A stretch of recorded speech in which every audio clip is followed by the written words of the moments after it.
All right. Hello, everyone. I'm back to give you more information and more market updates on San Francisco real estate market. And as always, to start with, we're still at historic low interest rates. We're at 2.88% for a 30-year fixed mortgage, which means that the home affordability is going up.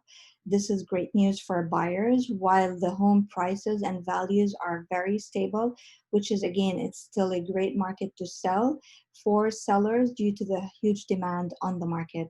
Now, let me show you some charts that I also shared with you if you were tuned in a few minutes ago. So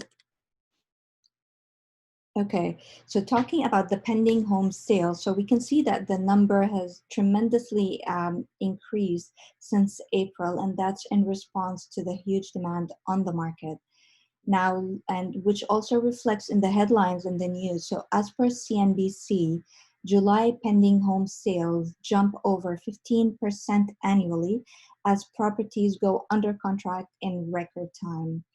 And this is also a great snapshot of the market in general in the US during 3 weeks of August, taking into consideration key performance indicators of the real estate market. So the total listings, the number of total listings is still 37% lower than last year. Time on the market, it's 9 days faster than last year. The median listing price is 10% higher, and the new listings coming on the market is still in total 13% less than last year. So these numbers are, again, year over year. Now, as per Zillow, also, the 2020 home buyer wish list, which is understandable: outdoor space, a home office, home gym, and virtual classroom. So this is typical for today's, due to what's happening currently in the real estate market. Now, going deeper into the San Francisco numbers and what has been going on during last week. So, the number of active properties, or the number of properties that hit the market last week, are 176. 101 properties were condos. The number of properties that went in contract or became pending are 129 properties, and 68 of them are condos.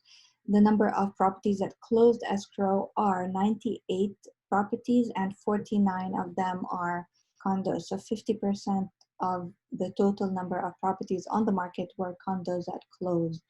Now, the number of properties that came off the market between expired, canceled, or on hold, or withdrawn are 65 properties, and out of which we have 46 properties are condos. Now, talking about the absorption rate, which is how much time do we need to sell the current inventory on the market. So I did split them for like single family homes and condos. So for the single family homes, we need 1.5 months, which means that we need a month and a half to sell the current inventory, which shows a great seller's market. So again, anything below 4 is a seller's market. So at 1.5, that's a big time seller's market. With regards to the condos, we need 3.5 months to sell the current inventory. So we're still at a low number, which is very close to the margin, but it's still a seller's market. So we need 3.5 months to sell the current inventory. Now, I'd like also to show you more charts demonstrating what I'm talking about. So looking at the monthly housing costs based on a median house sale price with a 20% down payment for a 30-year fixed mortgage. So we still see that San Francisco has the highest costs at $8,050 a month. And then San Mateo is at 8,010, Marin, and then comes after that Santa Clara, Alameda.